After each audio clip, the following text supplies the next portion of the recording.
Welcome to ShortView Trading, it's your morning market hit for Tuesday, 14th of July. What matters today for traders? Well, what a fascinating day in US markets yesterday. After strong gains at the open, key headline indices faded into the close. And indeed, many of them closed lower on the session. The Nasdaq 100 is a case in point, with an almost 500-point intraday swing from intraday high to low, which is just shy of 5%. On that session. With that, the Nasdaq 100 registered what we call a key day reversal. Key day reversals are put in place when the index opens above its prior day's intraday high, fades during the day, and then closes below its prior day's intraday low. In other words, it sort of wraps around it. What it is a sign of buyer exhaustion, and it's generally a good sign of a key turning point in the trend in the index. Using a key day reversal rather than key weekly reversal, you're talking about a sort of 1 to 2 week potential reversal of trend. If you get a key weekly, obviously that can be more meaningful in terms of time frame. But it's interesting to note the Nasdaq 100 had a key day reversal, so did the Philly Stocks and the Nasdaq Composite. So it looks as though tech may well be starting a reversal of its recent uptrend and a bit of near-term weakness. That, of course, is confirmed by a whole bunch of Nasdaq-specific models. We've been flagging a bunch of them up to you in recent trading sessions. A number of the sort of Nasdaq put-to-call ratio, the short-term technically overbought indicator, some of the Nasdaq breadth. All of these have suggested that a peak was coming or maybe was just about in place. Added to that, you can see in front of you now a longer-term Nasdaq model that shows you the Nasdaq 100 relative to its 200-day moving average, its long-term trend line, and how overextended it is relative to that long-term trend line. And as you can see from the chart, it's one of the 2 or 3 most overextended in the last 20 years.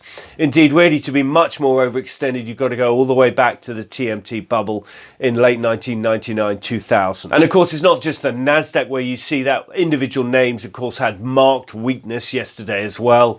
A number of them, the concept stocks, for example, off sharply, whether you're looking at Zoom or indeed Square or a number of these other sort of fashionable momentum trades that are being, day traders are getting heavily involved in. Also, of course, the likes of some of the big stocks were off, whether it's Tesla, Apple, but also Amazon. Amazon put in a key day reversal. You can see that on the chart in front of you now. So it'll be interesting to see what the trend in Amazon is over the next sort of 1 to 2 weeks or maybe longer. Of course, Amazon, the price action has been vertical in recent weeks, and the market cap's really grown dramatically, as you can see in the chart in front of you now, just in the last few weeks. So it wouldn't be any surprise to see some give back. That doesn't negate necessarily the medium-term uptrend, but certainly this stock's due a pause. It's due some consolidation, as is the Nasdaq 100. So with a key day reversal in place, it's quite likely that that happens. Naturally, after one day sharp down, you often get the next day a bit of strength, some retracement of those losses,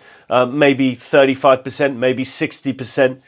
But then typically you should fade further after that. So to see how we're playing this market, please see today's Daily Rag available to subscribers via the website. Simply search for shortviewtrading.com or search for the Daily Rag subscription. So what are we watching today? Well, naturally, we're going to be closely watching the price action in key tech names, the Nasdaq 100, the Nasdaq Comp, and the Philly Stocks. But over above that, in terms of macro, we're interested in the US NFIB Small Business Optimism Index. That's key. That's always got lots of interesting macro information, particularly post the pandemic and as we come out of lockdown.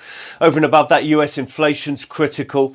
And then really elsewhere, we're looking at the ECB bank lending survey. How loose are credit conditions? Have they tightened up at all?